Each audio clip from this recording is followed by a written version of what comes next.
দক্ষিণ ভাৰতৰ বোলছবিত নায়িকাৰ ভূমিকাত সুন্দৰ অভিনয়েৰে দৰ্শকৰ বিপুল প্ৰশংসা বুটলিবলৈ সক্ষম হৈছে কামৰূপ জিলাৰ পাকুৰকুনা অঞ্চলৰ জীয়ৰী ভৈৰৱী ডেকা আৰাধ্যাই।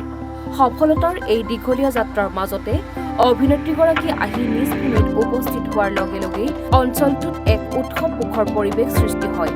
ভৈৰৱী ডেকাক কাষত পাই তেওঁৰ গুণমুগ্ধ তথা গাঁওখনৰ আবাল বৃদ্ধ বনিতা সকলোৱে ৰাজহুৱাভাৱে উষ্ম আদৰণি জনায়।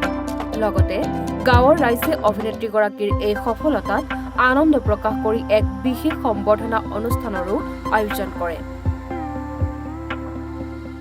আজি মোৰ বাবে বহুত বিশেষ দিন। প্ৰথমতে সকলোকে মোৰ অন্তৰৰ পৰা ধন্যবাদ ইমানখিনি মৰম আৰু সমৰ্থন দিয়াৰ বাবে। এনেকে যদি আশীৰ্বাদ আৰু মৰম পাই থাকো মই বহুত কিবা কিবি কৰি যাব পাৰিম।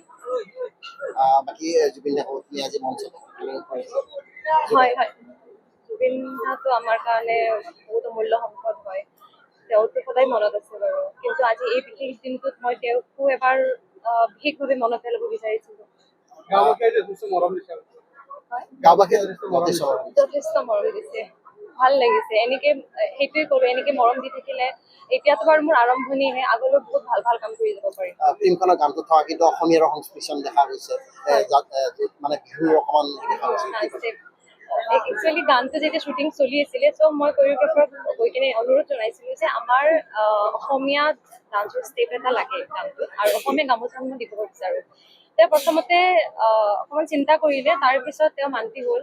কাৰণ মই বিচাৰোঁ যে মই য'তে নাথাকোঁ কিয় আমাৰ অসমখনৰো মই ক'ৰবাত কিবা কৰিব পাৰিলে যেন, আমাৰ সংস্কৃতিটো ইমান ধুনীয়া। চ' মই সেইটোৱে মানে ইণ্টেনশ্যন ৰাখি কিনে মই তেওঁক অনুৰোধ জনাইছিলোঁ। ভাষাৰো মিল আছে, কিন্তু যাত্ৰাটো কেনেকুৱা মানে অসুবিধা পাইছিলে বা সুবিধা হৈছে?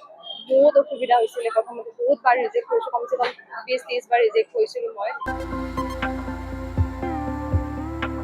শুৱালকুছিৰ পৰা মৃণাল দাসৰ ৰিপৰ্ট, এনি ভাৰত 24।